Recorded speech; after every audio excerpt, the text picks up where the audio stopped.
All right, so the Oscars are now less than a month away, so I wanted to give my first winners prediction video. I will do another one of these in March, right before the Oscars, but I thought I would do one like pre-PGA, pre-BAFTA, and pre-SAG, you know, just to see if those awards can kind of confirm what I'm expecting, or, you know, maybe bring out a few extra contenders, which I'm not really expecting. So let's start out with Best Picture, where I have Oppenheimer as the clear #1. I just don't see any other movie really competing that hard with it.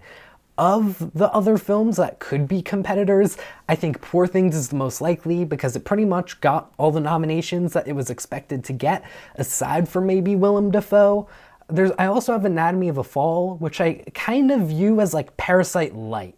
You know, because yeah, Anatomy does not have nearly the same amount of hype right now as Parasite did when it was 2020, but Anatomy has the same types of nominations as Parasite, minus international feature, but I kind of view it like a movie that did get nominated for international feature just because that was France's decision, not the Oscars' decision to not have it in that category. So viewing Anatomy like a 6-nomination movie, getting all the nominations it was expected to get, I'm confident in that, you know? Unlike The Holdovers, which now I have at 4 and previously had at 2, just because Alexander Payne, he did not get nominated. Now, we have seen movies win Best Picture without director nominations. Look at Coda. But you could also argue that this year is a lot stronger than that year was. There was no Oppenheimer. There was no Poor Things or Anatomy of a Fall. You know, like if Holdovers came out that year, it probably would have gotten a director nomination and probably would have won a lot more than it's gonna win this year. And sure, is that a bummer? Yeah, that Holdovers isn't gonna win as much as I wish it could and that, you know, it might deserve, but at the end of the day, this is kind of Oppenheimer's year and we're all just witnessing it and can't really do anything about it. Other films, Killers of the Flower Moon, huge snub at Screenplay, and I think that is just kind of really telling. Barbie, Gerwig and Robbie both don't get nominations. Like, I think Barbie is kind of dead in the water right now. Zone of Interest, honestly, like, I could put Zone of Interest above Barbie, but I saw Zone of Interest and I was just like, there's no way it's winning Best Picture. I'm sorry. And then way at the bottom, movies that I think literally have a 0% chance, Maestro, American Fiction, Past Lives. I'm not gonna go into detail about that because I wanna get moving on, but yeah, those are my thoughts on Best Picture. Best Director, I think Nolan has it in the bag. You know, he just won the DGA this weekend. I really can't see Nolan losing, but if he does lose, I think it's kind of a toss-up between Yorgos and Trier for who I have as my #2. And then I think that Scorsese and Glazer are both kind of honorary nominees. I don't really see either of them having a chance at winning Best Director. But yeah, I mean, a Trier upset, I could kind of see, just because again, Anatomy of a Fall, it's essentially a 6-nomination international film. And I just feel like that makes it look pretty good. And Yorgos, I don't think I need to explain Yorgos, right? For lead actress, I really do still think it's a toss-up between Emma Stone and Lily Gladstone. And I think the SAG will really be very telling as to who this award is going to go to. And if SAG gives it to Gladstone, it's anyone's win. You know, but right now, we're coming from a place where Emma Stone beat Lily Gladstone at the Critics' Choice. So I just think that is pretty telling. Also, Killers, it got snubs at the Oscars. Poor Things didn't really get any snubs at the Oscars, so the Academy likes Poor Things. And again, to me, that just kind of makes me think, oh, well, I think that means Emma Stone is the favorite, but Gladstone gave such a good speech at the Golden Globes, where it's just like, if speeches have an impact, Lily Gladstone should still be the favorite. And I do want Lily Gladstone to win. Also, Sandra Hüller, third choice, you know, could upset them. That would be a really cool story. And I think mostly just like the idea of Sandra Hüller upsetting is kind of why I have her where she is, just because I think some Academy members might be like, oh, like Sandra Hüller. But I just don't really see her getting past Gladstone and Stone, you know? And then Carey Mulligan and Annette Bening, Again, just kind of honorary nominees, essentially. I don't really see either of them having a chance. Please, Annette Bening, don't. If Annette Bening wins, I will quit YouTube. I will be done. For lead actor, again, I think it is really a two-person race here between Giamatti and Cillian Murphy.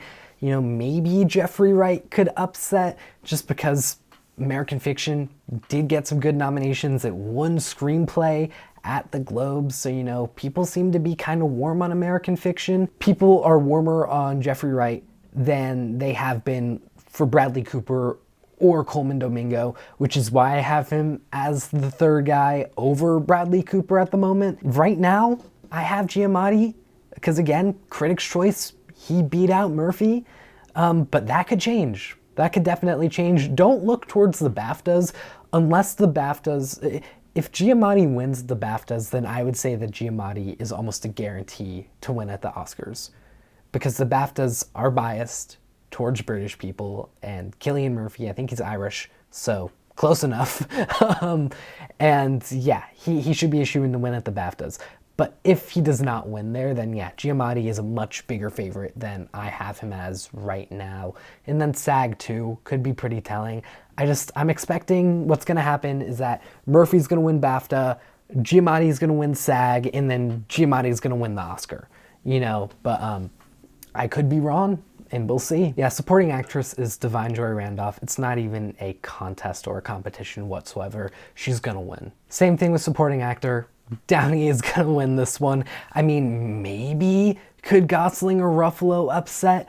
Maybe. Original screenplay, I think that this is kind of interesting because right now, I do have The Holdovers as the favorite to win original screenplay, but if Anatomy wins screenplay, I could definitely see that as well. You know, I do think that Anatomy is more of a Best Picture favorite than Holdovers is right now, and I think it winning screenplay would kind of confirm that suspicion I've been having. And yeah, I mean, they'd both be really deserving winners and definitely the most likely. Past Lives could kind of come out of nowhere and win it too and upset both of them.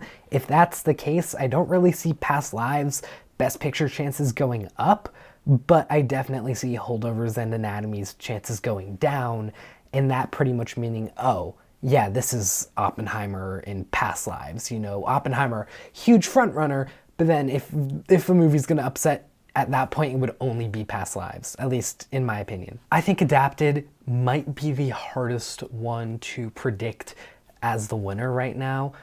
Sure, I think Barbie is gonna win, but like I'm not feeling good about Barbie winning Adapted right now at all. I have Barbie there because it's been the favorite for months, but American Fiction, that won screenplay at Critics' Choice, so that's why I have it at 2.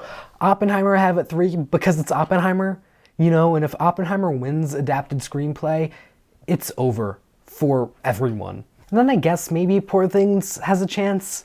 I don't really know though. I haven't really heard much about Poor Things having much of a chance at adapted, which is why I have it at 4. And then Zone of Interest, I just don't think that there's a chance at all for Zone of Interest. I'm shocked that it even got nominated over Killers. Just like, that still blows my mind. I'm gonna try to move through the rest of these a lot quicker now. Animated, I think it's Spider-Verse's award to lose, and if it did lose, I think it's probably to Boy and the Heron. Elemental has a tiny chance, just in my opinion, because it's Pixar. But yeah, it's a race between Spider-Verse and Boy and the Heron, but Spider-Verse is definitely in the lead right now. For Best Documentary, I think it's kind of a shoo-in for 20 Days in Mariupol. Sure, it could be like Eternal Memory or Four Daughters, maybe, but I just think 20 Days, it's really relevant to what's happening in the world right now, like on a larger scale, while these other documentaries seem to be just either smaller scale or just upset nominees to begin with. Best International, I think it's Zone of Interest, just kind of as a shoo-in to win here as well. It got so many Oscar nominations, so I just think it would be really shocking if Zone of Interest was upset here. But if it did get upset, I think it would definitely be by Society of the Snow, just because that was really popular on Netflix. I mean, look how well my review of Society of the Snow did. Like, a lot of people wanted to watch this film and did watch this film, and then were interested to either watch a review before or after. And then on the other hand, Perfect Days, Teacher's Lounge, Io Capitano, I don't really see any of them having much of a chance. I did see Teacher's Lounge this weekend though, and it was pretty good. And I actually liked it better than Zone of Interest and Society of the Snow. But like, I just don't see it winning. Cinematography, pretty much guaranteed Oppenheimer. Costume design, I'm thinking Barbie, but again, the Academy has been really cold on Barbie, so if Poor Things upset here, I wouldn't be too shocked. Everything else, if they manage to win, I would be very shocked. Editing, again, Oppenheimer's award to lose here, as well as like cinematography. If it did get upset, I think it would be by Killers of the Flower Moon, just because Thelma Schoonmaker is able to edit a 3.5-hour movie and make it feel like 2.5 hours, and that's just really impressive on its own. Makeup and hair, I know that Maestro is kind of the consensus favorite to win this one right now, but I don't really see it. I just think it's kind of aging up and aging down makeup, while Poor Things, on the other hand, is just a lot more interesting and creative with what they did with the makeup in that film. So that's why I have Poor Things as the favorite, but I would not be surprised if Maestro managed to win here. Production design, another award where the race is between Barbie and Poor Things. I have Barbie winning, but again, I would not be surprised if Poor Things did upset. Score that's really Oppenheimer's award to lose. If it did lose, maybe it would be to Poor Things, but I just can't see it. For song, I really was starting to feel great about I'm Just Ken, but then What Was I Made For won at the Grammys, so yeah, I'm just gonna ride with the hot hand with What Was I Made For to beat out I'm Just Ken. Sound, should be Oppenheimer, it's gonna be Oppenheimer. Zone of Interest would also be a really good win, because what they do with sound in that film is incredibly powerful and just really well done, but again, it's just another award where it's like Oppenheimer's to lose, you know? Finally is visual effects, which I think might be the tightest race of this entire award show. You know, Creator, Godzilla -1, and Guardians 3, I think would all be good winners here. Guardians 3, I have at 3, but it is the best just like visual effects Marvel movie since like Avengers Endgame. You know, like it looks really good. And if it got the win, it would totally deserve it. But then you have Godzilla -1, which for their like just incredibly small budget are able to make the visual effects of Godzilla and then like the planes and whatnot look flawless, really. I mean, it's a beautiful looking movie. But then you have The Creator, which just like, it made an $80 million budget look like a $200 million budget. Again, I can't rule out Guardians 3 because it's Marvel and it's Disney, and previously Marvel or just Disney has had an advantage in this category. So yeah, those are my Oscar predictions. Let me know your thoughts in the comments below. What do you agree with? What do you disagree with? Are there any upsets that you are predicting that I thought had no chance? Let me know in the comments down below. I'll see you all in the next video. Take care.